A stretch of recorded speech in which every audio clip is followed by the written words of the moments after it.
주가 보이신 생명의 길 나주님과 함께 우리 찬양 드리고 가기 시작합니다.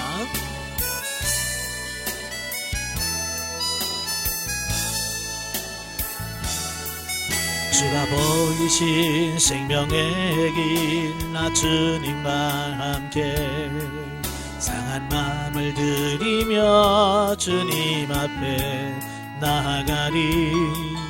나의 의로움이 되신 주 그 이름 예수, 나의 길이 되신 이름 예수. 나의 길 오직 그가 아시나니 나를 단련하신 후에 내가 정금같이 나오리라.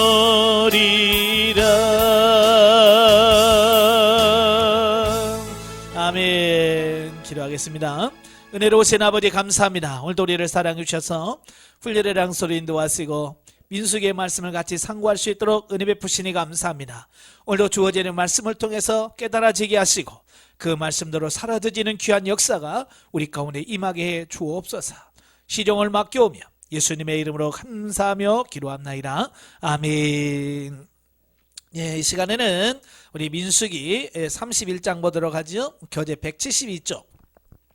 172쪽에 보시면 31장 미디안 정복전쟁이 나옵니다. 1절부터 12절 이제 미디안 정복이라는 말씀이 나와요. 자, 보면은 이미 25장 16절부터 18절에 명기된 미디안 정복 명령을 실천하도록 하나님께서 지시하시는 내용이 나오죠. 자, 25장에 보면 그 시팀에서 바알부올 사건이 일어나게 돼요. 그러니까 모압 왕 발락이 그 발람을 통해서 저주하려고 했지만 하나님께서 막으셨죠. 그래서 이스라엘을 저주할 수가 없어요. 그래서 발람은 많은 기대를 가지고 왔다가 그냥 가게 됐어요. 그래서 이 발람이 발락에게 하나의 그 꾀를 가르쳐 주죠. 그게 뭐냐면 이스라엘 스스로 범죄하게 하면 하나님께서 이스라엘을 칠 거다라고 하는 거예요. 그래서 이 발락이 그 모압 여인들과 미디안의 여인들을 불러서 미인계를 쓴 거죠. 그래서 범죄하게 하고 우상을 숭배하게 해요. 그 사건 때문에 24,000명이 죽어요. 그때 하나님께서 뭐라고 말씀하냐면 모세에게 미디안인을 대적하여 치라라고 말씀하셨죠. 그 말씀이 이제 오늘 본문에서 이루어지는 거예요. 자, 그에 대한 백성들의 실천을 언급하고 있는 부분이다. 그러니까 하나님의 말씀은 진리라고 하는 거예요. 왜 하나님 말씀이 진리냐? 변하지 않기 때문에 그래요. 한번 말씀하시면 어떤 상황이든 상관없이 하나님의 말씀은 어떻게 그대로 시행되어진다는 거예요. 그래서 하나님께서는 25장에 말씀하신 그 말씀을 기억하셨다가 여기서 이제 그 말씀을 실천하라고 말씀하시는 거예요. 자, 미디안 족속은 누구냐면 그두라가 낳은 아브라함의 후손입니다. 저는 이걸 보고 깜짝 놀랐어요. 자, 아브라함의 아내가 누구예요? 원래는 사라잖아요. 이 사라가 죽고 아브라함이 이 그두라라고 하는 여인을 취했습니다. 그래서 이 그두라라는 여인을 통해서 많은 자식을 낳아요. 그 중에 하나가 누구냐면 바로 이 미디안이에요. 미디안. 자, 이걸 보면서 그러니까 하나님이 그 아브라함의 후손이 이삭만 있는 게 아니잖아요. 이스마엘과 또 그두라를 통해서 태어난 그 자식들도 다 누구냐면 아브라함의 후손들이에요. 그런데 이삭을 제외한 나머지들은 다 누구냐? 육의 열매란 말이에요. 육신의 열매. 약속의 자녀들이 아니란 말이에요. 그래서 여기서 보면 그 육신을 통해서 나온 열매는 그 결과가 어찌하든지 그 나중에 엄청난 결과를 가져온다는 것을 말씀해 주고 있는 거예요. 그러니까 우리가 이 땅에 살면서 왜 우리가 육신의 열매를 맺으면 안 되냐라고 하면 반드시 그 육신의 열매는 시간을 두고 나서 언제든지 그 육신의 열매는 반드시 큰 해를 끼친다라고 하는 거예요. 그래서 우리가 이 땅에 살면서 어찌하든지 육신의 열매를 맺지 않고 성령의 열매를 맺는 그런 삶이 되셔야 돼요. 자, 그등 미디안의 자손들 중에서 일부는 모세의 장인 이드로가 살고 있는 가나안 남쪽의 정착에 살았어요. 예. 그러나 대부분은 바로 가나안 동편의 정착에서 모압과 동맹을 맺고 살면서 우상 숭배를 자행하며 도덕적으로 매우 문란한 상태에 있었다. 사실 미디안 땅은요, 이스라엘에게 약속된 기업이 아니었어요. 그죠? 요단 동편에 있기 때문에 그 미디안 땅은 원래 이스라엘 백성에게 주어진 땅이 아니에요. 그런데 문제는 뭐냐면 미디안이 모압과 결탁해서 이스라엘에게 음란과 우상숭배를 조장하지 않았다고 한다면 어찌 보면 그들은 하나님께서 그들을 치라고 말씀하지 않으셨을 거예요. 다시 말하면 그들을 망하지 않고 살 수 있었다는 거예요. 자, 그런데 그들은 불행히도 하나님의 백성을 죄에 빠지도록 유혹했으니 그 결과 하나님의 보응을 피할 수 없었다라고 하는 거예요. 예. 이게 중요한 거예요. 자, 우리가 이제 흔히 줄 잘 서야 된다는 말을 많이 하지. 예, 어느 줄에 설 거냐라고 하는 거예요. 미디안은 하나님의 줄, 하나님의 백성의 줄에 선 것이 아니라 그 모압, 하나님의 심판을 받을 그 모압 줄에 선 거죠. 그래서 그들이 결국은 심판을 받고 망하게 되어지는 이 부분을 보게 돼요. 저와 여러분들도 이 교회에서든지 어디서든지 줄 설 때 잘 서세요. 기도하시면서 정말 하나님의 뜻이 어디냐, 하나님이 원하시는 줄이 어디냐, 그래서 그 원하는 줄을 보고 그 줄에 서셔야 돼요. 미디안까지 줄 잘못 썼다가는 망하는 거예요. 아시겠죠? 예. 한편 이스라엘은 미디안과의 전쟁에서 대승을 거두는데요, 이는 아모리와 바산에 이어서 두 번째로 거둔 개가로 중요한 의미를 지닙니다. 왜냐하면 이는 가나안 정복 전쟁에 앞선 전초전으로서 이제 가나안 정복 전쟁이 임박하였음과 그 전쟁에서도 승리할 수 있음을 예시해주는 사건이기 때문에 그래요. 그러니까 이스라엘의 진짜 전쟁은 어디서부터냐면 사실은 요단을 건너서 여리고 때부터 이제 진짜 가나안 정복 전쟁이 시작이 되어지는 거예요. 그러면 그 이전에 아모리 왕 시은과 바산 왕 옥, 그리고 여기 나오는 미디안 등은 뭐냐면 그 가나안 정복 전쟁을 하기 위한 훈련 파트너, 그 전쟁을 준비한 어찌 보면 파트너였다라고 하는 거예요. 그러니까 우리가 이제 국가별로 이렇게 대회를 하잖아요. 뭐 축구 대회라든지 야구 대회 하다 보면 그 본 게임이 있기 전에 평가전이라고 하는 게 있어요. 그죠? 평가전이라고 하는 게 뭐냐면 우리의 전력이, 우리의 힘이 얼마나 되며 어떻게 이 전술을 써야 되는지에 대한 부분을 평가하기 위해서 나라끼리 A매치를 한단 말이에요. 나라끼리 경기를 해요. 그래서 그 경기를 통해서 뭐요?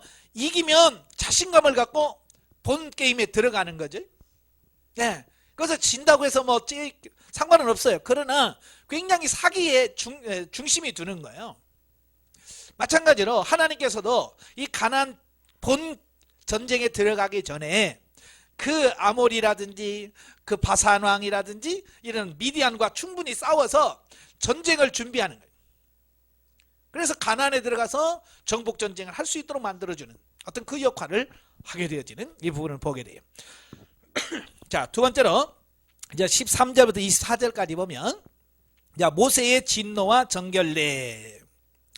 백성들은 미디안 족속을 공격하여 복수하고 많은 노획물을 가지고 귀환합니다. 자, 그런데 문제는 뭐냐면 모세가 그리 전쟁에서 이기고 돌아오니까 밖에 나가서 영접을 합니다. 전쟁에서 승리하고 돌아왔으니까. 그런데 모세가 갑자기 진노하게 돼요. 크게 노합니다. 왜냐하면 그들은 미디안 족속들을 모두 진멸하도록 말씀하셨어요. 하나님께서 다 진멸해라. 그런데 이 이스라엘 백성들이 가서 정작 자신들을 우상 숭배로 끌어들인 그 주범인 여자들 있잖아요. 여자들을 다 살려서 끌고 오는 거예요. 그러니까 모세가 지금 놀랄 수밖에 없죠. 그 바알볼 사건이 왜 일어났어요? 바로 여자들 때문에 생긴 거잖아요. 여자들이 미혹하고 유혹해서 만약에 그들이 그대로 이스라엘 속에 들어온다면 어떻게 될까요? 예, 그들이 또다시 유혹해서 이스라엘 백성들이 타락할 수밖에 없는 여지가 남아있는 거예요. 그래서 모세는 그 뿌리를 처리하라고 말씀하시는 거예요. 그래서 그 여자들을 다 죽여라. 남자를 아는 여자는 다 죽여라. 그리고 사내 아이는 다 죽여라 라고 말씀합니다. 자, 이걸 보면 많은 분들에게 하나님 너무 잔인하다. 그죠? 어떻게 여자들까지 애기들까지 남자 다 죽이라고 말씀하냐. 너무 잔인하다라고 말씀하는데요. 이건 뭘 봐요? 영적으로 봐야 돼요. 왜냐하면 이 미디안이라는 족속은 뭐냐면 우리 안에는 육신의 쓴뿌리를 말합니다. 우리 안에 있는 악한 속성들을 말하는 거예요. 아시겠죠? 그래서 이 악한 속성들을 우리가 남겨두면 남겨둘수록 그것이 결국 나를 범죄게 하고 타락하게 하고 하나님 앞에서 멀어지게 한다는 말이에요. 그러니까 중요한 것은 뭐냐면 얼마만큼 내 안에 있는 육신의 쓴뿌리들을 다 처리하느냐가 결국 내가 얼마만큼 변화돼서 하나님 앞에 세워지는가, 이게 결정이 되어지는 거예요. 그러니까 이런 영적으로 이 본문을 봐야지 이걸 그냥 단순히 문자 적으나 보니까 하나님은 야 너무 잔인하다, 너무 무섭다 이렇게 접근한다고 말이에요. 이분들은 성경을 제대로 못 보는 거예요. 하나님께서 왜 그렇게 말씀하시는지를 모르는 거예요. 그래서 모세는 아직 남자를 알지 못한 처녀만 남겨서 백성들의 아내와 노예로 삼게 하고요, 나머지 여자와 아이들은 살해하라고 명령을 내립니다. 예, 잔인하게 보여도 그것이 사는 길이에요. 그것이 이스라엘 백성들이 사는 길이라고요. 아시겠죠? 오늘날 우리도 마찬가지예요. 힘들지 모르지만 내 안에는 육신의 쓴뿌리들을 다 뽑아내야 내가 살 수 있는 길이에요. 그리고 율법에 따라 전쟁에서 참전하여 피를 흘리고 시체를 만진 군인들로 하여금 정결례를 행하도록 지시합니다. 예, 그래서 제사장 엘리야살은 모세의 분부를 받들어 탈취한 노략물을 비롯하여 전쟁에서 사용된 일체의 것들을 정결례에 따라서 정결하도록 세부적으로 지시합니다. 그러니까 전쟁에서 전쟁을 하고 들어오면 그 무기라든지 이런 옷에 다 뭐가 묻었겠어요? 그렇죠. 피가 묻어 있습니다. 피 속에는 뭐가 들어있어요? 많은 세균이라든지 이런 게 다 들어있단 말이에요. 그러니까 그들이 씻지 않고 정결례를 행하지 않고 그 진으로 들어오게 되면 바로 약한 사람들에게 나아서 전염병이 흩어질 수 있는 거예요. 이건 위생적인 부분이지만 또 하나님 앞에서 정결해야 돼, 깨끗해야 된단 말이에요. 그래서 그들은 진으로 들어오기 전에 먼저 금, 은, 동, 철같이 이 불을 견딜 수 있는 것은 불로 다 소독을 하게. 근데 이런 옷 같은 거 불이 다 났다가 다 타잖아요. 그죠? 그래서 이 불에 탈 수 있는 것은 물에 빨고. 참 하나님께서는 기가 막힌 거야. 그래서 불에 견딜 수 있는 것은 불로 소독을 하고 불로 할 수 없는 것은 물에 빨아서 정결나게 하도록 말합니다. 이러한 정결례는 의식적 행위를 통해서 내면적 또 영적 성결을 촉구하는 데 진정한 의미가 있으며 본문에서 하나님이 백성들에게 요구하는 것이 무엇인지를 분명히 가르쳐 주시는데 그것은 곧 죄악의 소지가 될 수 있는 것들은 철저하게 소멸시켜야 한다는 점이다. 왜 귀찮게 그렇게 하시느냐? 하나님께서 귀찮게 하려고 하는 게 아니에요. 철저하게 하나님 앞에 죄악의 소지가 될 수 있는 건 다 처리하라는 말씀을 하고 있는 거예요. 그러니까 이 의식으로 그치면 의식주의가 돼요. 외식주의가 되는 거예요. 예, 하나님은 뭐냐? 이런 의식들을 통해서 우리 속에 있는 내면을 거룩하게 하시려고 하는 의도 속에서 그런 의식을 취하라고 말씀하시는 거거든요. 예, 그런데 우리는 그걸 잊어버린단 말이에요. 정말 하나님이 원하는 게 뭐냐? 그래서 바리새인들은 의식을 많이 했죠. 근데 그들은 뭐냐면 정말 하나님이 원하는 그 내면적인 것을 처리하지 않냐고 겉모습만 했단 말이에요. 그러니까 예수님께서 이 외식하는 바리새인들이요 라고 그들을 책망하시는 거예요. 우리가 외식적인 어떤 부분은 의미가 없어요. 정말 내 안에서 내 안이 거룩하게 되고 내 안이 성결하게 되어지는 부분이 하나님의 목적이라고 하는 거예요. 자, 그 다음에 이제 25절부터 54절에 보면 전리품 분배와 감사 예물입니다. 자, 보면은 미디안과의 전쟁에서 탈취한 전리품을 어떻게 분배할 것인지 하나님께서 직접 지시를 내립니다.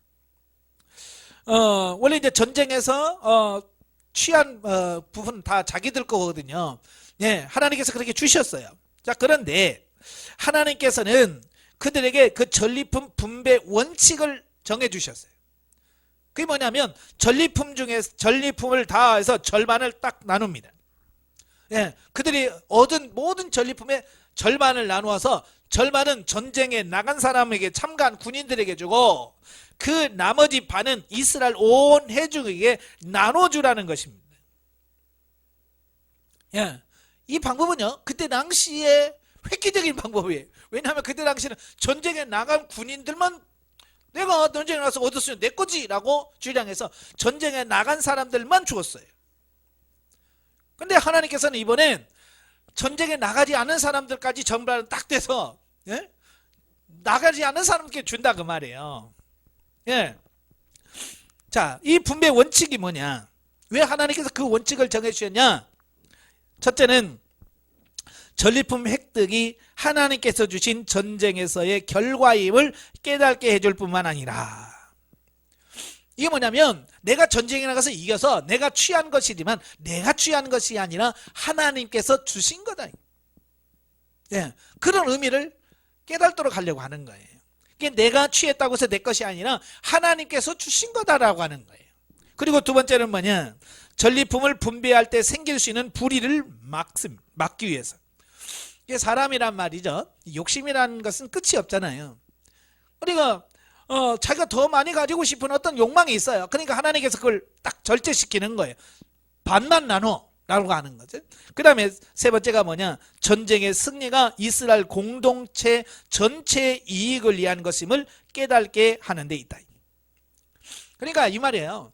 전쟁에 나갔든 안 나갔든 모두가 뭐냐면 한 운명 공동체라고 하는 것이.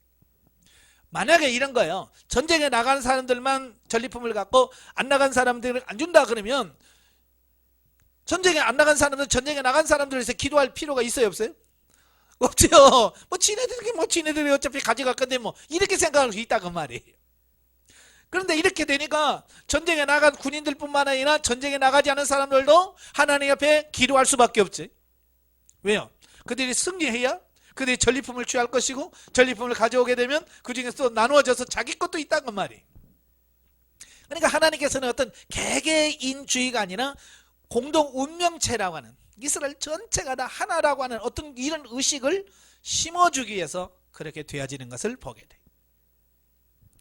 자, 48절 54절에 보면 군대 장관들이 전쟁에서 자신들의 생명뿐만 아니라 부하들의 생명까지 전혀 다치지 않고 승리할 수 있게 된 것을 하나님께 감사합니다. 예, 전쟁에 나가면요 반드시 뭐냐면 죽는 사람이 생겨요. 아무리 조심을 해도 전쟁터라고 하는 것은 어떻게 할 수가 없잖아요. 그죠? 누가 전쟁에 나가서 사람 죽이고 싶어서 전쟁하는 사람이 있겠어요? 그렇죠? 근데 전쟁을 하면 반드시 피해가 생긴단 말이에요. 승리도 하지만. 그래서 전쟁에서는 진정한 승리가 없다라고 말합니다. 왜냐하면 승리를 거두어도 수많은 인명피해라든지 이런 피해가 있어요. 그래서 어찌하든지 성경은 싸우지 않길 바라셔야 해요. 그래서 누가 싸움을 걸면 먼저 가서 평화를 요청해라. 우리 싸우지 말고 해결하자라고 평화를 요청하고 그 평화의 요청을 거부하고 했을 때는 결국은 싸우지만 될 수 있으면 싸우지 않는 방향으로 해라. 자, 이렇게 말씀하거든요. 근데 그들이 와서 그 인구조사를 딱 해보니까 자기들도 안 죽었지만 군인들 중에서 한 명도 죽은 사람이 없어요. 이거 정말 하나님의 은혜가 아니고는 불가능한 거죠. 그러니까 그들이 너무 큰 거야. 야, 이거는 하나님의 은혜다.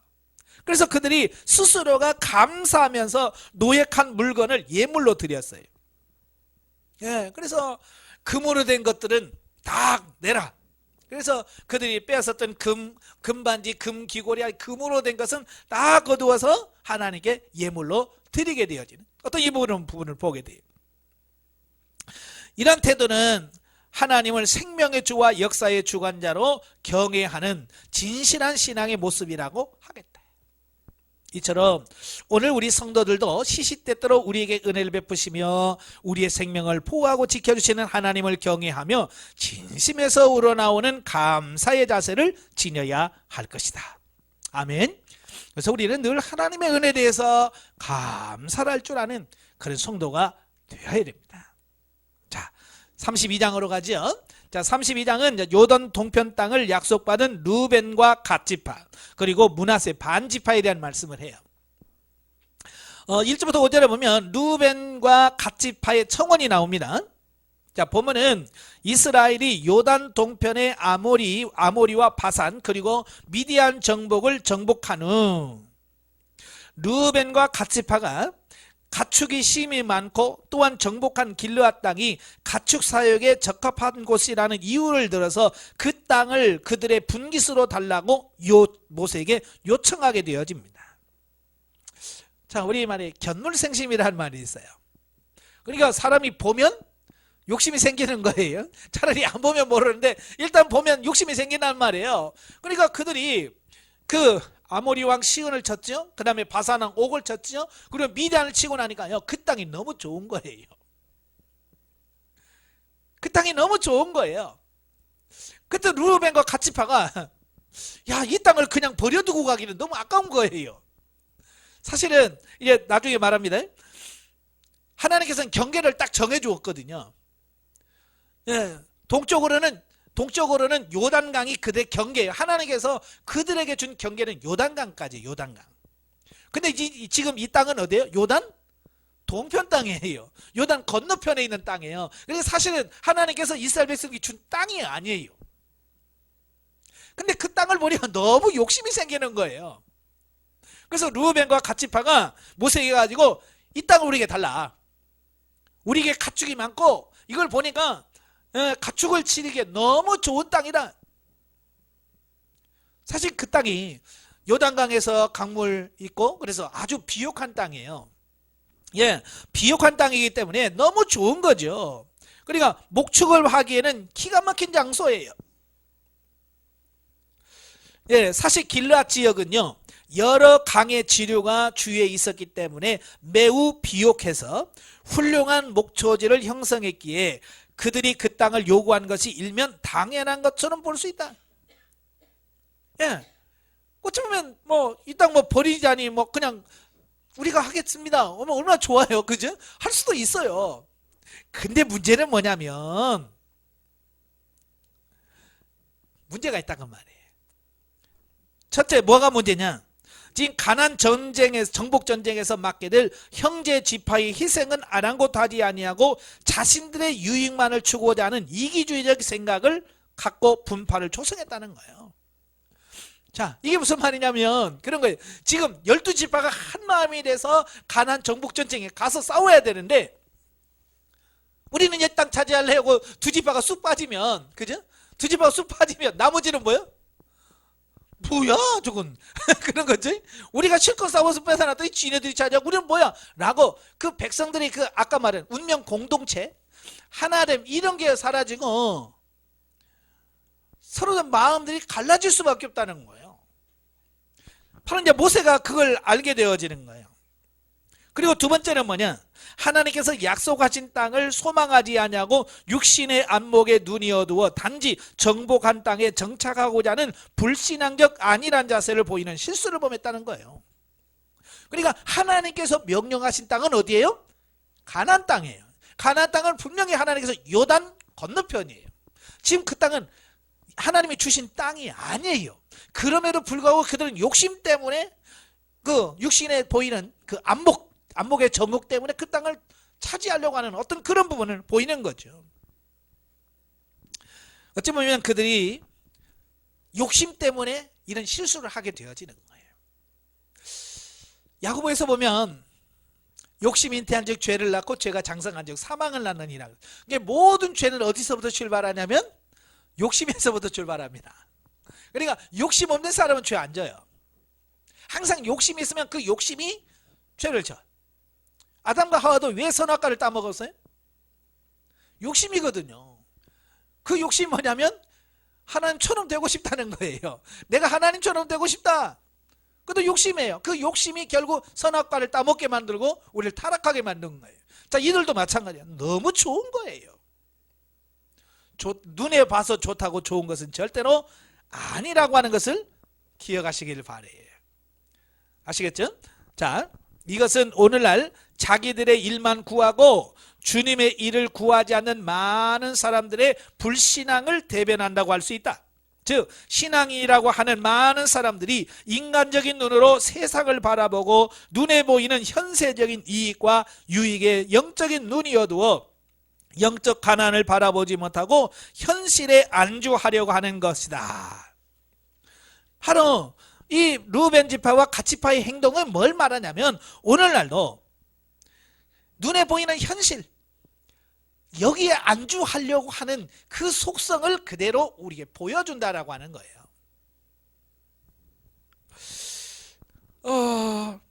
그러니까 오늘날에도 많은 분들이 이런 분들이 많거든요. 나는 뭐 이 정도면 됐어. 예. 이 정도면 됐다라고 해서 자기가 만족하는 그 안에서 그냥 만족해버리는 어떤 이제 그런 부분들이죠. 쉽게 말하면 이런 거예요. 우리 여성도 같은 뭐 남편 돈 잘 벌어다 주겠다, 뭐 집도 있겠다, 애들도 뭐 잘 컸겠다, 이제 나는 뭐 그냥 누구 말로 닐일이야 하면서 누리면서 살면 되지 라고 생각하는 경우가 있다. 그러면 과연 정말 그게 하나님의 뜻일까?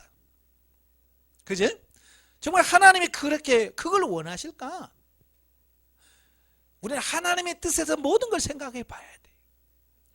근데 우리는 하나님의 뜻보다는 항상 내가 편하고 좋은 쪽으로만 생각한다 그 말이에요.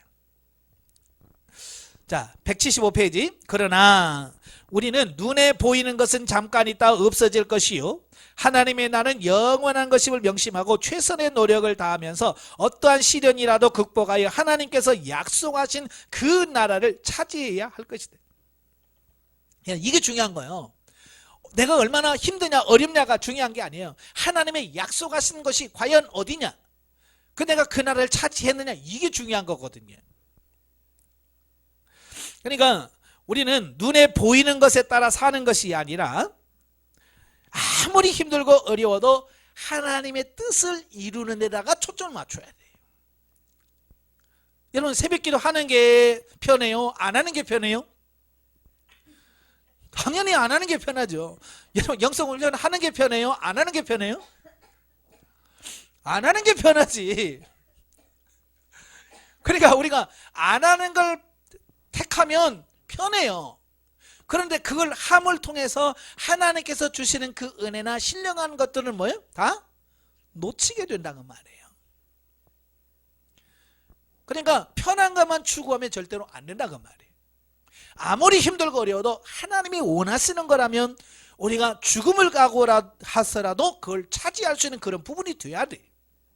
근데 지금 이들은 그게 아니잖아요. 지금 이미 다 뺏어놓은 거 이제 뭐요? 거기다 말뚝만 받고 살면 되는 거야 거기가. 그러니까 그걸 너무 쉬운 길을 선택하는 거야. 근데요, 쉬운 길을 선택한다고 정말 복일까라고 하는 거예요. 나중에 보면, 역사적으로 보면 그들의 선택이 잘 됐을까요? 잘못됐을까요? 예, 제가 달졌으면 이런 말 하겠어요? 안 하죠. 절대로 그들의 판단은요 잘못된 거예요.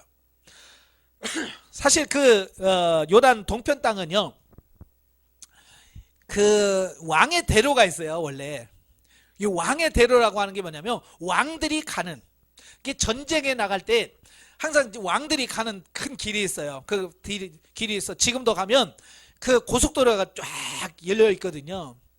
그러니까 전쟁을 했다 그러면 왕들이 전부 다 어디로 오냐면 그 길로 와요. 그 길로. 그러니까 이스라엘에 전쟁이 났다 그러면 어디? 거기에요. 여러분, 내가 봐서 좋으면 다른 사람이 봐도 좋은 거예요. 그죠? 그러니까 이스라엘 그 르우벤과 갓 지파가 야 좋다 그랬는데 자기들만 좋은 게 아니라니까요. 옆에 있는 다른 나라도 보면 와 좋다 내가 뺏고 싶다 이런 거예요. 그러니까 무조건 전쟁하려면 거기부터 쳐야 돼. 그래야 요다는 것도 가나안을 이스라엘 치고 그러거든요. 그러니까 항상 거기는 전쟁이 일어났다면 거기에요. 그러니까 처음에는 자리를 빨리 잡았지만 자리 잡으면 뭐예요? 이제 어느 정도 살만하면 전쟁이 나서 다 뺏기고 다 무너지고 다 그러면 에? 그러니까 뭐 무슨 의미가 있어요? 그러니까 편한 거 선택하면 처음에는 좋지만 결과가 안 좋다는 거예요. 그걸 우리가 말씀해 주고 있어요. 자, 6절부터 32절까지 보면 모세의 책망과 두 지파의 약속입니다. 자, 안일하고 불신앙적인 르우벤과 갓 지파의 청원을 듣고 모세는 그들의 행위가 38년 전 백성들의 불신앙적 대소를 계승한 것으로 간주하여 심히 분노하여 책망을 합니다. 모세는 지금 그 말을 듣는 순간 뭐가 생각이 났을까요? 38년 전 가데스 바네아 사건이 일어나잖아요. 12명의 정답고 보내놨더니 그 10명들은 뭐예요? 못 간다 그러잖아요.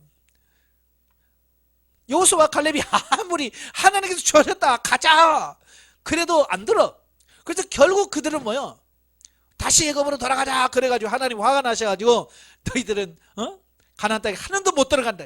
다 죽기까지 40년 동안 1년 계산해가지고 40년 동안 광야 다 돌고 그 중에 남은 다 죽는다. 하나님의 심판을 선포했잖아요. 똑같은 사건이 지금 여기서 또 나오는 거예요. 그러니까 모세는 지도자로서 엄청난 충격이죠. 또 30년이나 지나는데 또 다시 그러니까 모세가 크게 노할 수밖에 없지요. 그러자 그들이 빨리 뭘 하냐면 다른 제안을 해요. 그게 뭐냐면 이에 르우벤과 갓 지파는 만약 그들에게 길르앗 땅을 그들의 분깃으로 준다면 그들이 다른 형제 지파에 앞서서 가나안 정복에 참여하겠다고 약속을 합니다. 예. 우리는 그냥 여기서 울타리 치고 우리 자녀들이 잘 있게 만든 다음에 우리가 가나안 정복할 때 맨 앞에서 정복 전쟁 하겠다. 안 가겠다는 것이 아니라 참여하겠다. 맨 앞에서.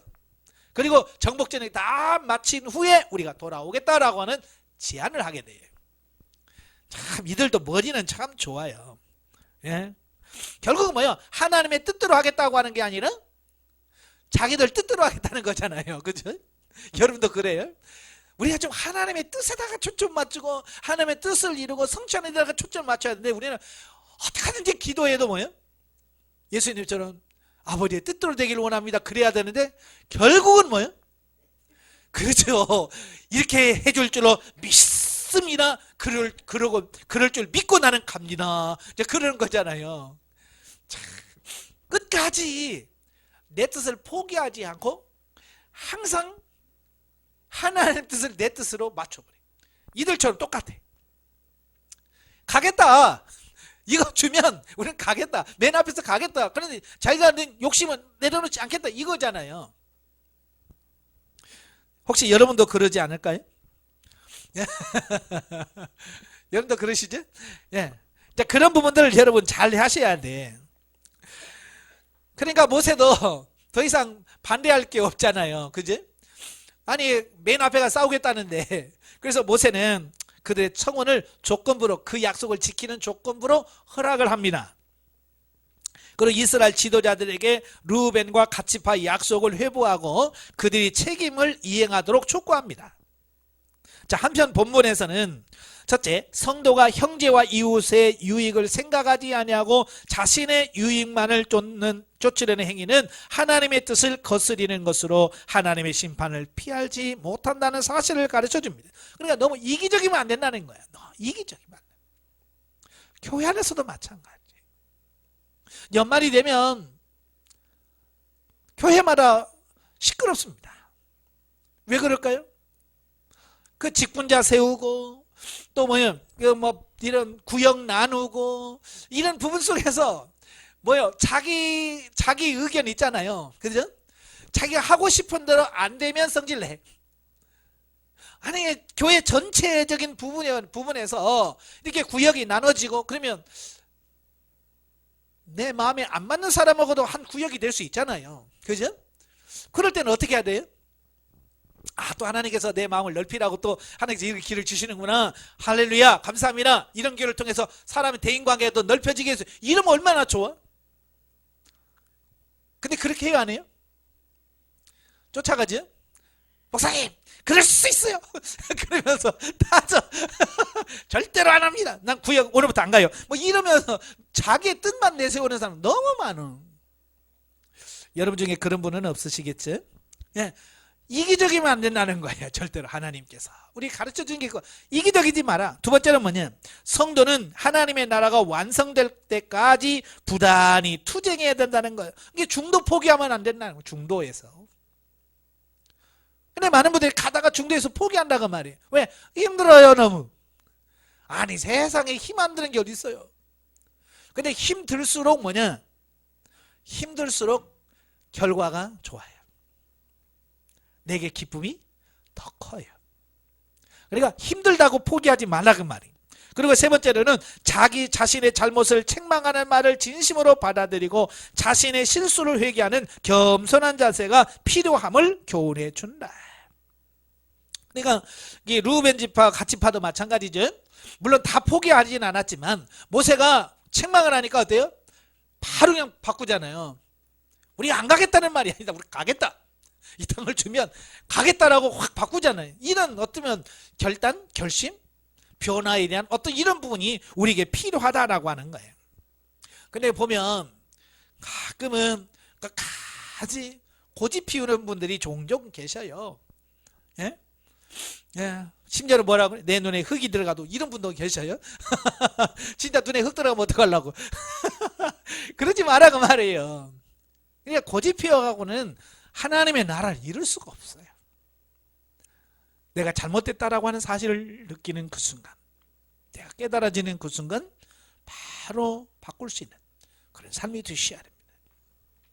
자, 33절에서 41절에 보면 요단 동편의 기업.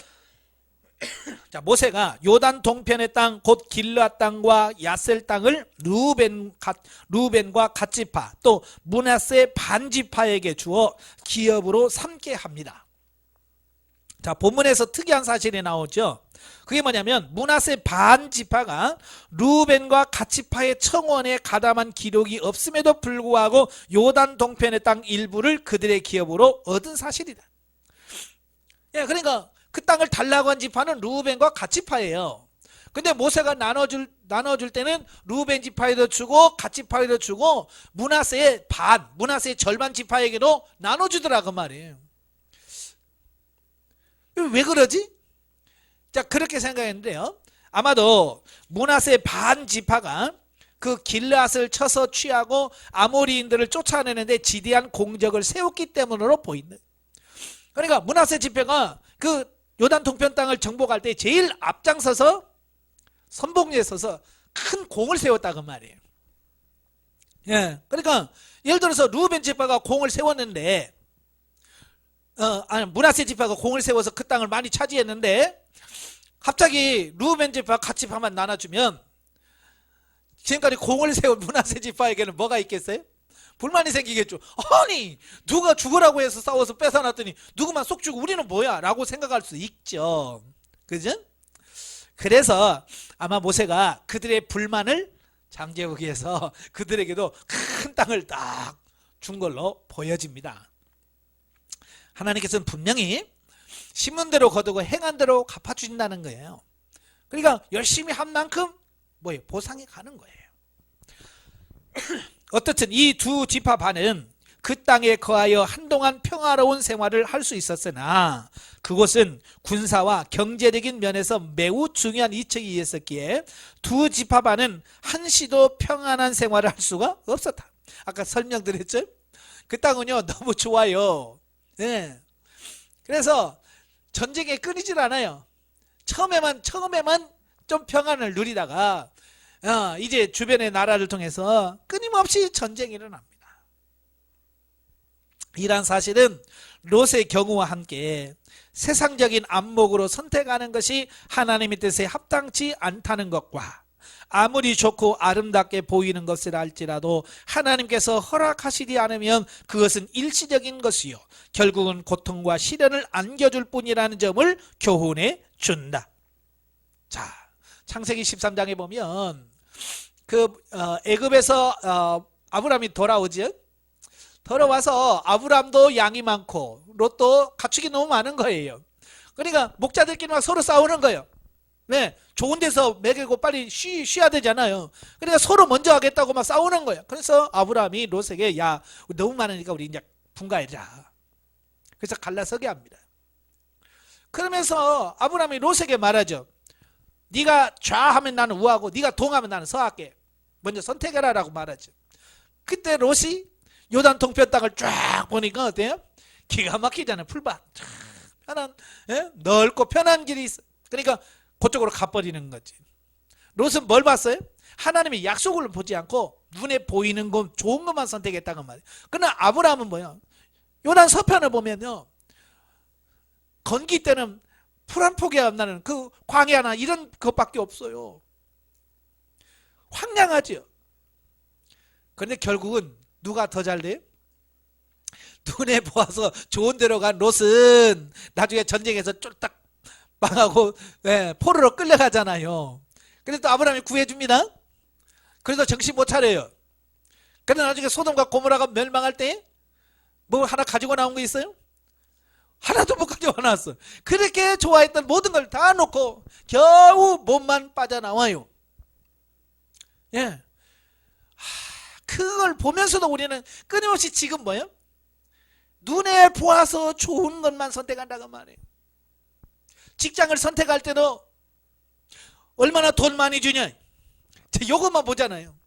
내가 신앙생활 할 수 있는지, 내가 교회 봉사하는데 지장은 없는지, 내 영적인 생활에 이건 없는지, 이런 부분을 보면서 선택을 해야 되는데 당장 눈앞에 이 돈 얼마나 많이 있냐, 요것 때문에 가서 주일도 못 지키고 신앙 뺏기고 그럴 수가 있다 그 말이에요. 그러니까 눈에 보이는 쪽으로 가지 마라 그 말이에요. 아시겠죠? 예, 우리는 항상 욕심을 따라 구하지 말고 하나님의 뜻, 하나님의 뜻이 무엇입니까? 그래서 하나님의 뜻에다가 초점을 맞추는 그런 삶이 되어야 돼요. 자, 영적에 봅니다. 가나안과의 본격적인 전쟁을 앞두고 르우벤 갓지파가 요단 동편 땅을 분배해 줄 것을 요구하였다. 그것은 자칫하면 백성들과 단합된 의지를 깨트릴 소지가 많았던 요구였다. 모세는 그들이 가나안과의 전쟁 끝까지 동참한다는 확답을 바꿔서 그들의 제의를 받아들였다. 이 말씀은 영적 성장이 어느 정도 이루어진 성도들에게 하나님이 세상적인 축복을 다소 허락하시는 것을 영적 의미로 볼 수 있다. 예. 그러니까 여러분들이 영적으로 조금 성장을 하면 하나님께서 보상해주는 어떤 부분이 있어요. 틀림없이 있습니다. 직장에서 뭐 승진한다든지, 뭐 우리가 생각지 않았던 물질이 들어와서 어떤 이런 유익이 생기는 이런 게 있어요. 분명히 있습니다. 예. 그런데 문제는 뭐냐면 그때에 우리가 거기에 빠져버린단 말이에요. 그러니까 제가 이제 영성훈련 한 지가 지금 20년이 넘잖아요. 그러니까 많은 사람들을 봐요. 그러니까 처음에는 영성훈련 시작할 때는 이 직장이 없어가지고 쫄쫄쫄쫄 하면서 영성훈련을 해요. 직장이 없으니까. 근데 영성훈련 받다가 직장이 생겨요. 그죠? 직장이 하나님께서 좋은 직장을 주셔요. 그러면 어떻게 하냐? 나중에는 뭐 직장 때문에 못 받겠어요. 이런 분이 생긴다니까요. 이게 중요한 거예요. 그게 거기에 하나님께서 주신 것에 매이면 안 돼. 자, 하나님께서 영적으로 성숙한 사람들에게 이 땅의 부귀영화를 다소 허락하신 이유가 뭐냐? 신령한 일에 전심전력하도록 동기를 부여하시는 거예요. 예? 왜? 너무 고통만 주면 김병에 효자 없다고 하다가 아이고 해도 끝도 없네. 그리고 포기하잖아요. 그래서 중간중간에 하나님께서는 좀 사탕을 좀 줘요. 당근을 좀 줍니다. 예, 우리가 긴 사막을 갈 때 중간중간에 뭐가 있어요? 오아시스가 있잖아요. 그죠? 오아시스가 있으니까 지쳤다가도 오아시스에서 물 마시고 쉬면서 기력을 회복하고 또 가잖아요. 마찬가지로 하나님께서도 너무 우리가 고통이 심하면 우리가 견딜 수 없어서 때로는 복을 주셔서 경험도 시켜주는데 거기에 매여가지고요. 너무 좋다고 거기에 매 있으면 안 돼요. 예. 사막에서 물이 있고 좀 있다고 여기가 좋겠어. 거기서 아예 머물러 살면 안 되잖아요. 예? 빨리 건너가야죠. 자, 33장으로 가지요. 출애굽 여정 회고와 가나안 정복 명령입니다. 1절에서 49절에 보면 출애굽 여정을 회고합니다. 보면은 이스라엘이 출애굽하여 광야를 지나 모압 평지에 도착하기까지의 여정과 중요한 사건들을 상세하게 기록하고 있는데, 이것은 모세가 이스라엘의 광야 생활을 정리하면서 인간의 폐역함에도 불구하고 베풀어진 하나님의 은혜를 기억하고 이를 후대에 전하려고 하는 의도에서 한 것이다. 그러니까 모세가 지금까지 어떻게 우리가 걸어왔는지 그걸 쫙 되돌아보는 거예요. 자, 여러분도 마찬가지. 지금까지 내가 걸어온 길을 잘 돌아보셔요. 네. 돌아보면서 우리가 깨달아야 되는 게 뭐냐면, 하나님의 은혜로 오늘까지 왔구나. 그죠? 모세가 바라볼 때는 진짜 그들은 이 광야에서 한 짓이 뭐예요? 죄짓고 불신앙하고 불순종한 것밖에 없잖아요. 근데 그럼에도 불구하고 지금 40년이 지나서 지금 가데스 바네아 지나서 이제 모압 평지까지 왔다 그 말이에요. 이게 모세가 생각해 보면 돌이켜보면 이게 하나님의 은혜가 아니고는 도무지 불가능한 거예요, 그게. 예. 그래서 지금 모세는 그걸 뒤돌아보면서 하나님의 은혜를 기억하라고 하는 거예요. 사실 우리가 살아온 과거를 보면 뭐 그런 찬송가도 있잖아요. 걸음마다 자옥마다 다 죄뿐입니다. 그래서 우리가 걸어온 길을 보면 뭐예요? 다 죄밖에 없어요. 실수하고 허물밖에 없어요. 그럼에도 불구하고 하나님께서는 어떻게 해요? 인도하시고 이끄시고 역사하셔서 지금 요단 건너편까지 오게 하신, 이게 하나님의 은혜라고 말이에요. 바울도 마찬가지잖아요. 바울이 잘나서 한 게 아니잖아요. 그래서 고린도전서 15장 10절에 뭐라고 그래? 나의 나 된 것은 오직 하나님의 은혜로 된 것입니다. 여러분도 마찬가지예요. 저도 마찬가지예요. 나름대로 영성훈련 하면서 6시간씩 기도하면서 몸부림친 건 사실이에요. 그러나 그것 때문에 된 건 아니. 하나님의 은혜로 된 것이. 그러니까 그게 자랑거리가 아니에요. 내가 자랑할 것은 뭐예요? 오직 하나님의 은혜.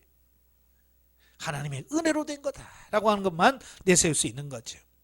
자, 우리가 본문에서 알 수 있는 것은 이스라엘 백성들이 험난한 생활을 해왔다는 것이다. 사실 애굽의 라암세스부터 가나안에 들어가기 전 최종적으로 진쳤던 모압 평지까지는 일주일 남짓밖에 걸리지 않은 짧은 거리였다. 예.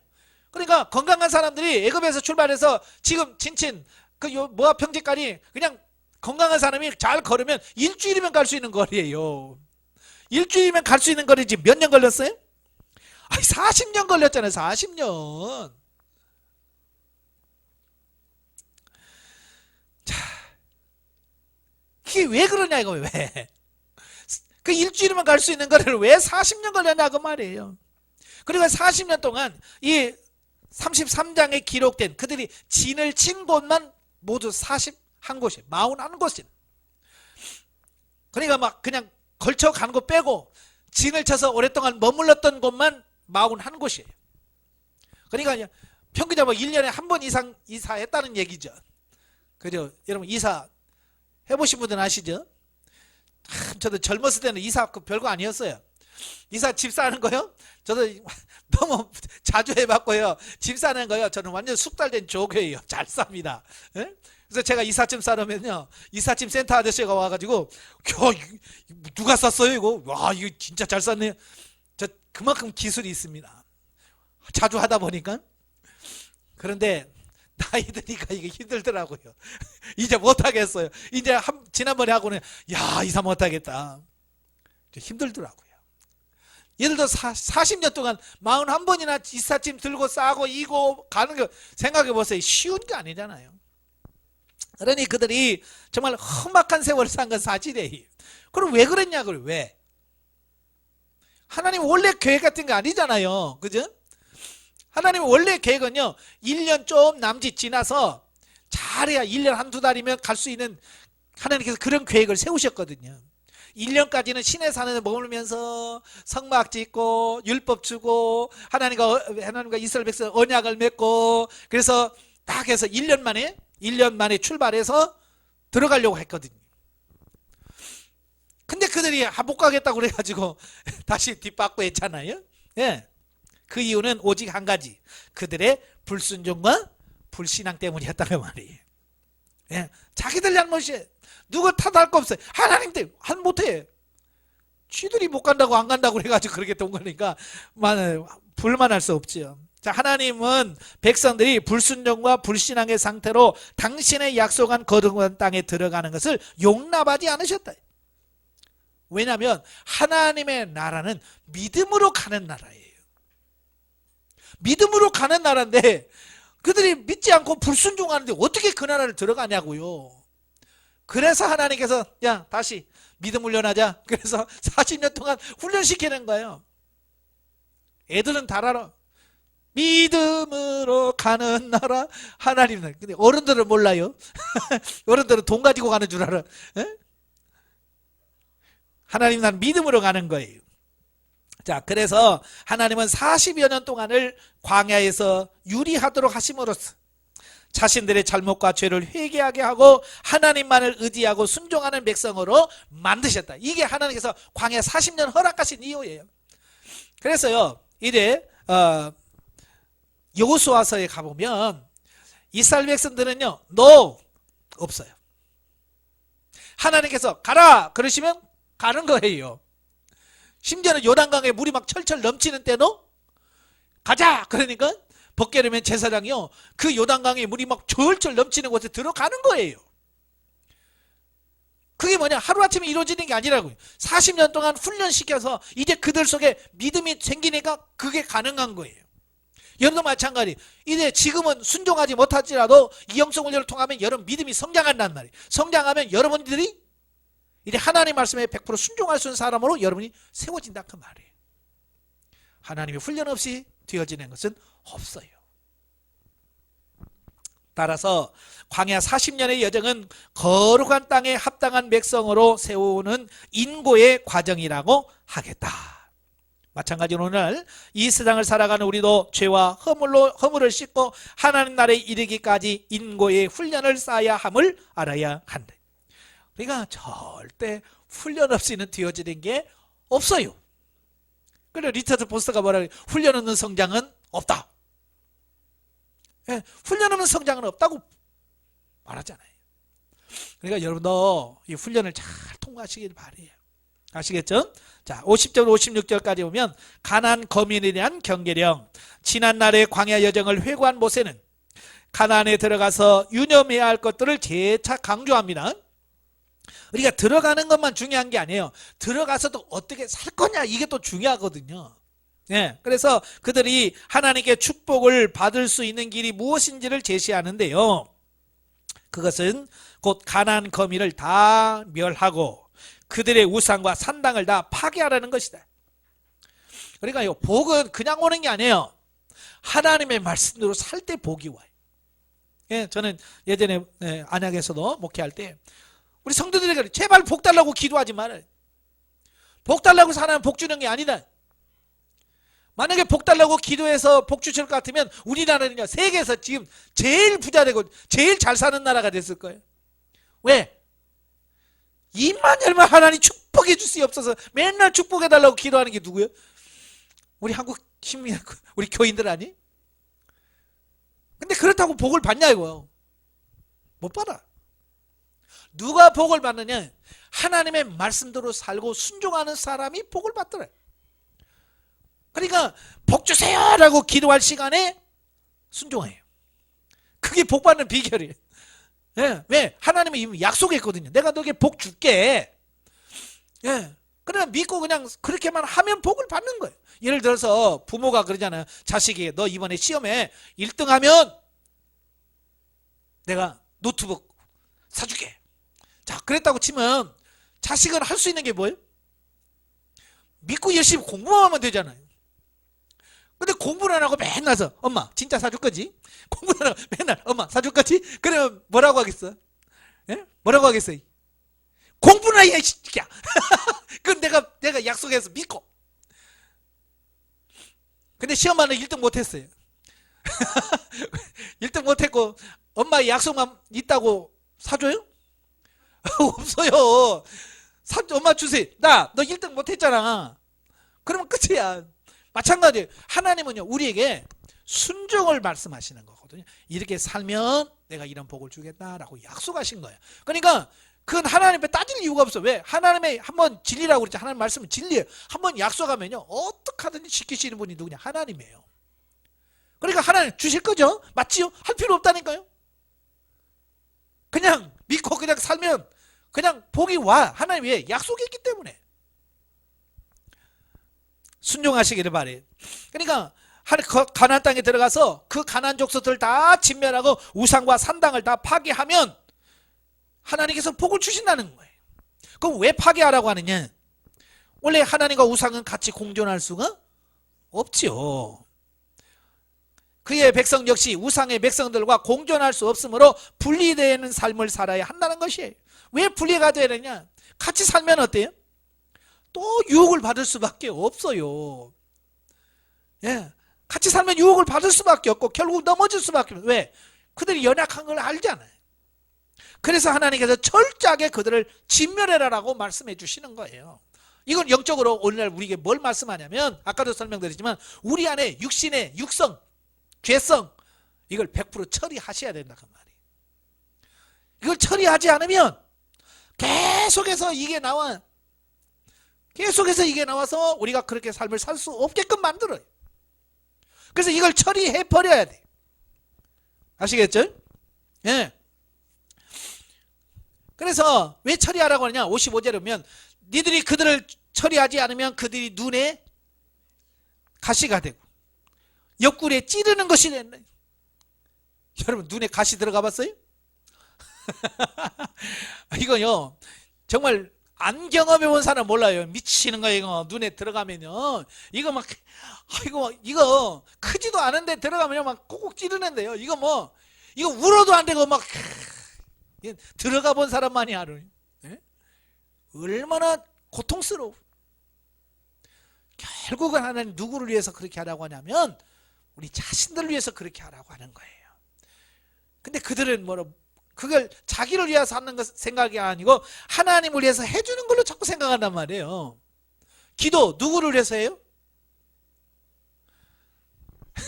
예, 나를 위해서 하는 거예요. 근데 우리는 꼭 하나님을 위해서 내가 해주는 것처럼 인심 쓰잖아요. 하나님 내가 기도해 드릴까요? 왜 인심을 써요? 그렇지 말아요. 봉사 누구를 위해서 하는 거예요?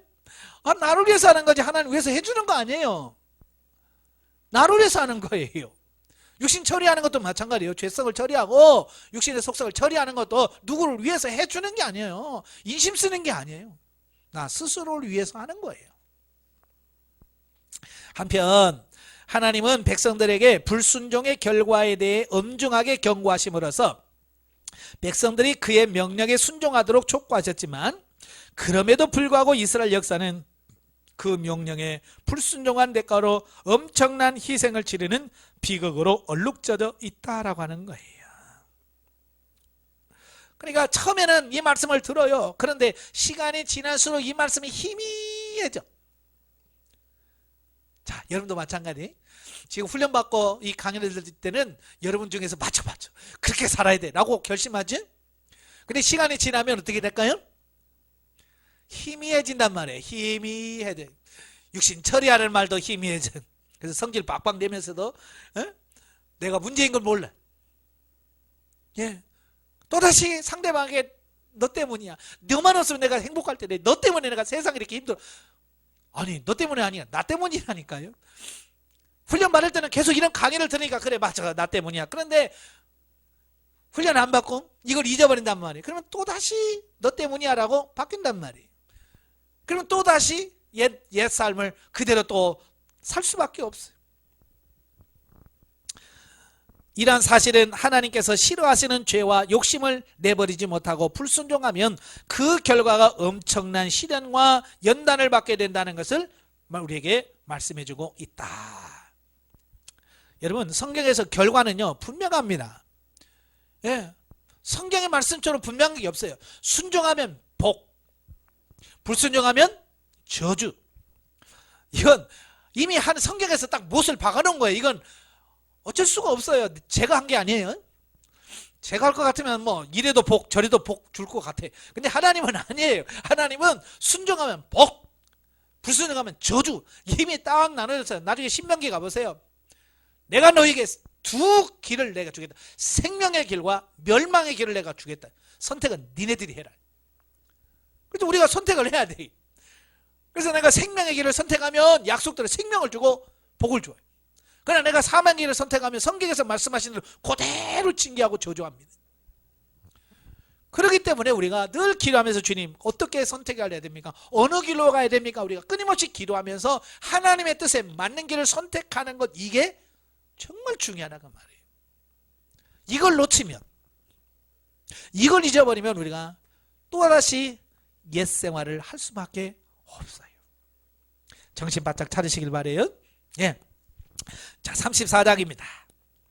34장은 약속의 땅의 경계와 땅 분배의 책임자들. 1절부터 12절까지 보면 가나안 땅의 경계를 정해줍니다. 자, 보면은 백성들이 기업으로 받게 될 가나안 땅의 경계를 하나님께서 딱 정해주십니다. 자, 남쪽으로는 아라바만에서 지중해에 이르는 신광야까지, 서쪽으로는 지중해, 예, 서쪽으로는 뭐 지중해가 딱 있으니까 뭐 경계선이 분명하죠. 자, 북쪽으로는 지중해에서 호르산을 거쳐 핫살 에난에 이르는 산지까지. 자, 동쪽으로는 핫살 에난에서 사해에 이르는 요단강까지. 자, 하나님께서 정해놓은 선이 딱 있죠. 경계가 있죠. 아까도 말한 루벤과 갓지파가 요구해서 얻은 땅은 이 경계 안에 있어요? 밖에 있어요? 그죠, 밖에 있죠. 예, 이 선 밖에 있는 거예요. 하나님은 이렇게 딱 하나님의 경계를 딱 정하셨어요. 그 이유가 뭘까? 하나님께서 왜 이렇게 경계를 정해 주셨을까? 자, 보시면 요단 동편은 요단 동편과는 달리 천혜의 요건으로 인하여 주변 국가의 침략으로부터 이스라엘을 보호하기에 아주 적합했다라고 하는 거예요. 여러분, 적들이 쳐들어올 때에 그 적을 막을 수 있는 경계선, 이게 중요한 거예요. 그 적들을 넘어오지 못하도록 막는 그 중요한 어떤 선이 뭐냐, 강처럼 중요한 게 없어요.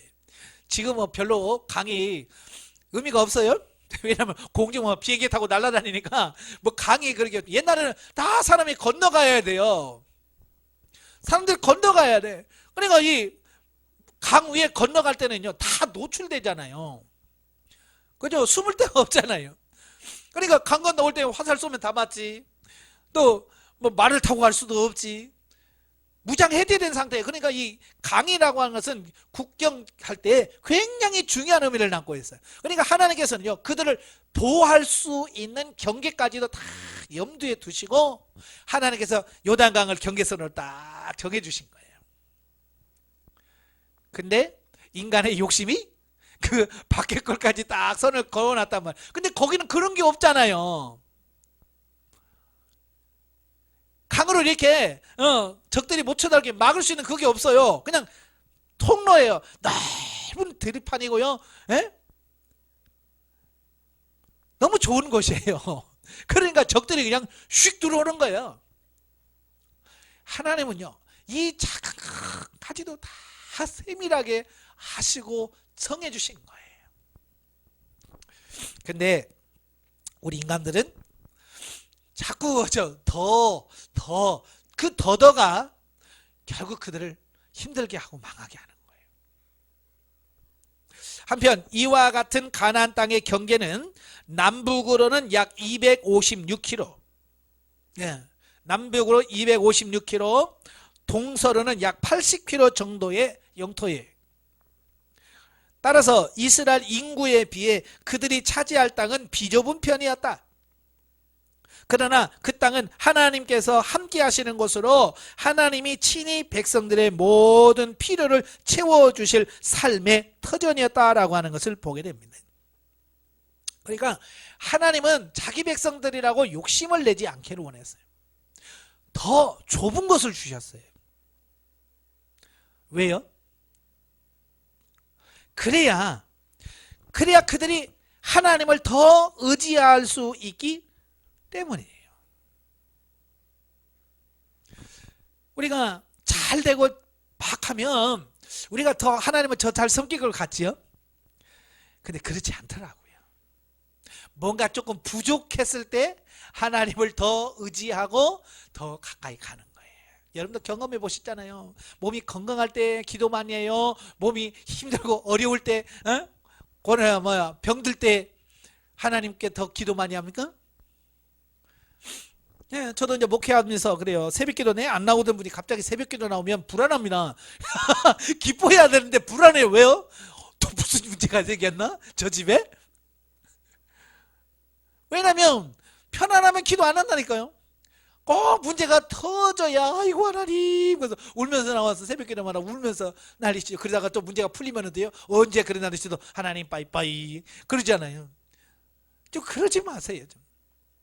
좋아도 우리는 감사, 힘들어도 감사, 늘 기도하고 그런 삶이 늘 유지되어지는 것이 중요합니다. 그러니까 왜 하나님께서는 우리들에게 사랑한다고 하시면서도 고난을 자꾸 주시는가? 이유가 있어요. 그 이유가 뭐냐면 이거예요.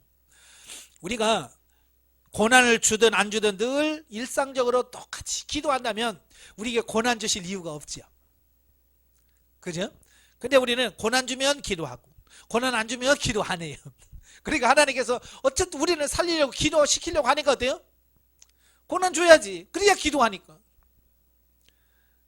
그러니까 여러분들도 꼭 고난을 줘야만 기도하는 사람이 되지 마세요.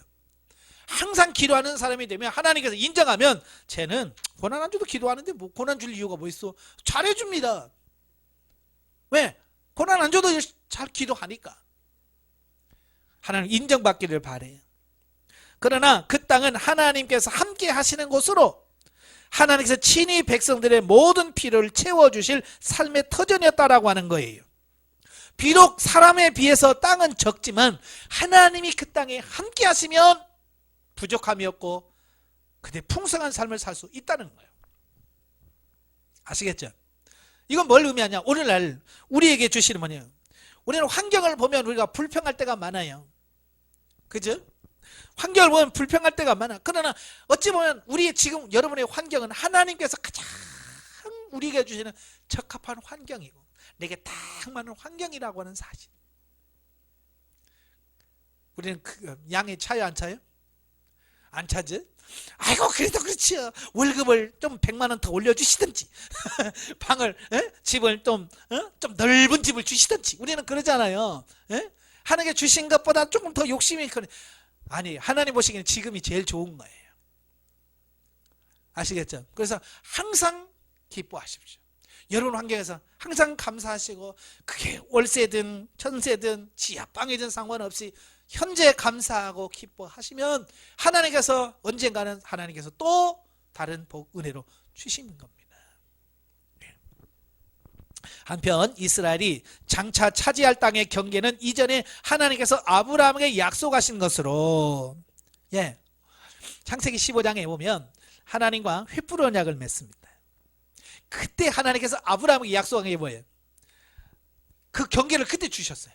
북쪽으로는 유브라데까지, 동쪽으로는 요단강까지, 남쪽으로는 애굽 하수까지, 서쪽으로는 지중해까지. 하나님께서는 아브라함에게 이미 그들이 태어나기 전에 400년, 500년 전에 이미 아브라함에게 약속했어요. 내가 이 땅 주겠다라고 딱 그거 주셨고요. 그 땅을 모세에게 다시 말씀하는 거, 그걸 주겠다 라고 말씀하시는 거예요. 근데 이 약속이 지금 이루어지는 게 아니고요. 언제 이루어지냐면 다윗과 솔로몬 시대에 완전히 성취됩니다. 이와 같은 사실은 뭐냐? 하나님께서 자기의 약속을 반드시 성취하시지만 무엇이든지 성도들의 형편과 필요에 따라 허락하시는 것을 보여준다. 즉 하나님은 이 세상의 것을 당신의 백성들에게 필요 이상 주시지 않는다는 거예요. 절대로 여러분 로또 당첨되길래 기도해도 안 줘요. 왜냐하면 여러분에겐 이익이 안 돼요. 그 여러분 월급 좀 많이 주세요 라고 해도 안 줍니다. 왜? 주면 손해 보거든요. 누가? 내가. 하나님은 절대 손해 안 보는데요. 그렇게 잘해주면 내가 손해 본단 말이에요. 안 한단 말이에요. 그래서 하나님께서는 딱 환경을 주셔서 그렇게 역사하시는 거예요. 그러니까 그 상황 속에서 감사하고 기뻐할 수 있는 그 삶이 되어야 돼요. 그러니까 100원을 주면 100원에 감사할 줄 아는 사람에게 1000원을 줘요. 그죠? 근데 1000원 줘도 감사 안 하는 사람에게 100원 줘봐요. 감사하겠어요? 불평하죠. 이거 100원 갖고 뭐하러 쓰라고 이런단 말이에요. 그러니까 우리가 안 주는 거예요. 하나님께서. 예. 우린 작은 것에 감사할 줄 알고 작은 것에 만족할 줄 알고 작은 것에 기뻐할 수 있어야 큰 것으로 주십니다. 예수님께서 그 달란트 비유에서 그렇잖아요. 네가 작은 일에 충성하였으니 내가 더 큰 것으로 너에게 맡기겠다. 그러니까 지금 주어진 것에서 최선을 다하십시오. 우리 욕심만해서 하나님 이번에 월급 100만 원 오르시면 그때요 내가 성경 얼마 끼고 얼마 할 거고요 뭐 얼마 하겠습니다. 얘는 올려줘봐요. 안 돼. 또 쓸만한 구멍이 또 생긴다니까요. 지금 못하면 나중에 못해요. 그러니까 지금부터 하시라고. 지금부터. 아시겠죠? 그것은 하나님 자신이 성도들의 기업이 될 뿐만 아니라 세상의 많은 기업이 반드시 성도들에게 유익을 주는 것이 아니기 때문이다. 그러므로 성도는 꼭 필요한 것만 구해야 하며 필요 이상의 욕심을 부려 탐욕의 노예가 되어서는 안 된다. 예, 탐욕의 노예가 되면 안 돼. 하나님의 오죽 알아서 잘 하시겠어요. 그지? 아까도 말한 루벤과 갓지파 요단 동편을 요구해서 받아냈잖아요. 다른 지파는 아직 땅도 못 차지할 때 자기들은 땅을 차지했어요. 얼마나 잘 됐어요. 그죠? 먼저 성공했잖아요. 근데 끝까지 성공했냐 그 말이에요. 그렇지 않더라고 말이에요. 제일 못 사는 족속이고 맨날 전쟁하면서 고통받은 족속이 바로 그 지파예요. 그러니까 우리가 하나님이 주신 것으로 만족하고 감사할 수 있는 그런 삶이 되어야 된다고 말이에요. 자, 그 다음에 13절 29절까지면 가나안 분배령입니다. 하나님은 이미 이스라엘이 들어갈 가나안 땅의 경계를 자세하고 구체적으로 제시해 주심으로써 백성들로 하여금 그 땅이 틀림없이 그들의 소유가 되리라는 확신을 강하게 불러일으켜 세우셨다. 그러니까요, 하나님은 성질도 급하셔요. 지금 가나안에 들어갔어요, 안 들어갔어요? 아직 가나안에 들어가지도 않았어요. 요단도 안 건넜어. 그런데 하나님께서 뭐냐면 딱 경계가 여기까지고 야 대표 뽑아. 그리고 이 땅을 벌써 분배해. 아니 주시지도 않고 분배하라는 거예요. 이건 뭘 의미하냐면 이건 하나님이 하신다. 하나님은 절대 전능하시기 때문에 모든 것을 하실 수 있다라고 하는 것을 그들에게 보여주는 거예요. 우리는 못합니다. 그죠? 약속해놓고도 못하잖아요. 여러분 약속 잘 지켜요? 저는 약속 잘 지키려고 노력합니다. 어떻게 하든지 약속했으면 지키려고 합니다. 그런데도 못할 때가 많아요. 어쩔 수가 없이 안 되는 걸 어떻게 해. 예. 가겠다고 해놓고도 못 갈 일이 생기면 못 간다고 할 수밖에 없고 그게 인간이에요. 근데 하나님은요 내가 할게 그러면 하는 분이에요. 내가 줄게 그러면 주시는 분이야. 그러니까 아직 가나안 땅에 들어가 싸우지도 않았는데도 불구하고 야 땅 나눠 분배해. 그 말은 뭐예요? 내가 분명하게 너에게 주겠다라고는 확신을 주는 거죠.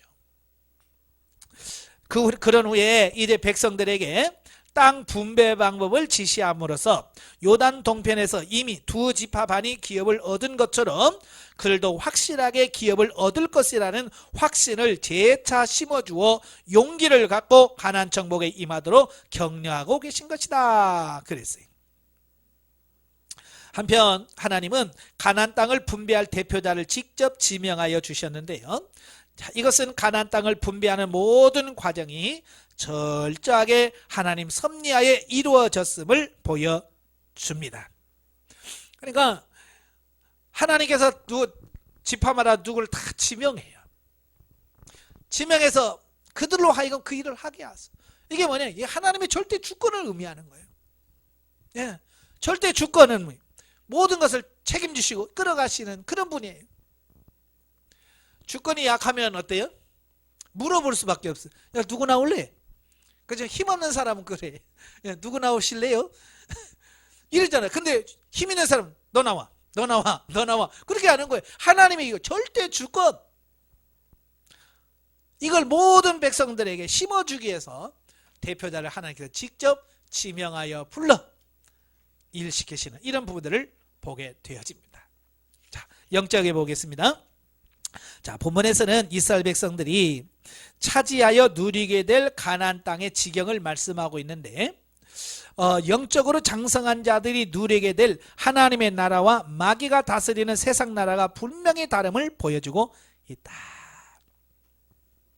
그러니까 하나님께서 이렇게 경계는 서쪽으로는 동쪽으로는 북쪽으로는 남쪽으로는 경계를 딱 정해준 이 목적이 뭐냐면 하나님의 나라가 분명히 경계가 여기 있다라고 가르쳐 주는 거예요. 그러니까 제가 여러분들이 하나님의 자녀로서 내가 어디에 머물면서 내가 어디 안에 살아야 될 것인가 라고 하는 경계를 분명하게 써야 돼요. 이 경계가 불명한 사람은요 양다리를 걸쳐요. 세상과 하나님에서 양다리를 딱 걸치고 한 다리는 세상에 한 다리는 하나님에 떠갖고 이런다. 왜? 경계가 불분명한 사람들이. 여러분도 이 경계가 분명하시길 바래요. 그래서 하나님께서 딱 선을 딱 그어서 여기가 하나님의 나라야 라고 경계를 딱 정해줍니다. 이건 우리가 저와 여러분이 그 안에 들어가서 살아야 된다는 것을 분명히 말씀해주고 있고 또 그 안에 들어가 있을 때 하나님께서 뭐예요? 내가 여기까지 보호해줄게. 여기까지 보호해줄게 라고 하는 그 말씀을 하고 계시는 거예요. 우리는 그 경계를 인식하여 하나님의 말씀대로 최선을 다하여 살 때 실질적으로 천세천국의 삶을 살 수 있는 것이다. 예. 그래서 그 경계선도 이래 영적으로 성장하게 되면 하나님께서 그 선들을 확장시켜 갑니다. 아까 설명드렸죠? 다윗과 솔로몬 시대 어찌 보면 영적으로나 모든 부분에서 가장 이스라엘에서 꼽히는 그 시대가 다윗과 솔로몬 시대거든요. 그때는 그 영토가 확장돼서 다 차지하게 됩니다. 영적으로 성장을 하면 우리가 하나님께서 주신 모든 부분을 다 차지할 수 있다는 얘기를 하고 있어요. 근데 그 이후에 다윗과 솔로몬 이후에 보면 그 경계선이 뺏겼다가 다시 회복했다가 뺏겼다가 회복했다 자꾸 그러죠. 그래서 이 왕들이 하나님 앞에 제대로 서 있으면 그 경계선을 회복합니다. 그런데 이 왕들이 죄짓고 하잖아요. 그러면 그 경계선을 확 무너져요. 확 쪼르듭니다. 그것을 반복해서 보여줘. 이걸 지금 오늘 저와 여러분들의 모습을 그대로 보여주는 거예요. 내가 하나님 앞에서 진실로 하나님과 바른 관계를 맺고 살면 하나님께서 그 영역을 지켜주시고 보호해 주셔요. 그런데 내가 그걸 하지 못하면 경계선이 줄어든다는 사실을 우리에게 가르쳐 주는 거예요. 그러니까 이 성경 말씀은요 그냥 옛날 역사 기록이 아니라니까요. 오늘 우리의 삶의 영적인 모습을 그대로 보여줘요. 그러니까 이런 걸 이해하면서 성경을 봐야 돼. 이걸 모르니까 방이 죽고 살고 이런 것만 이걸 왜 봐야 돼 내가 하면서 그 성경을 보면서 의미를 모르니까 우리는 그걸 보면 왕들을 기록을 쭉 보면서 그래 왜 이 나라가 왜 힘들지? 왜 이 나라가 복을 받지? 그걸 보면서 하나님을 바르게 섬겼구나. 하나님의 말씀대로 살지 못했구나. 이걸 깨달아서 우리 자신을 되돌아보라고 그렇게 말씀하시는 거거든요. 어쨌든 이 말씀들이 여러분의 삶 속에서 실제가 되시기를 주님으로 축원합니다. 기도하겠습니다. 은혜로우신 아버지 감사합니다. 오늘도 우리를 사랑해 주셔서 귀한 말씀을 주시니 감사합니다. 주신 말씀을 통해서 우리 영혼이 새로워지게 하옵시고 오늘 이 말씀 한 구절 한 구절이 우리의 가슴에 새겨져서 그렇게 사라져지는 우리가 될 수 있도록 도와주시옵소서. 예수님의 이름으로 감사하며 기도합나이다. 아멘. 하나님께 영광드립니다.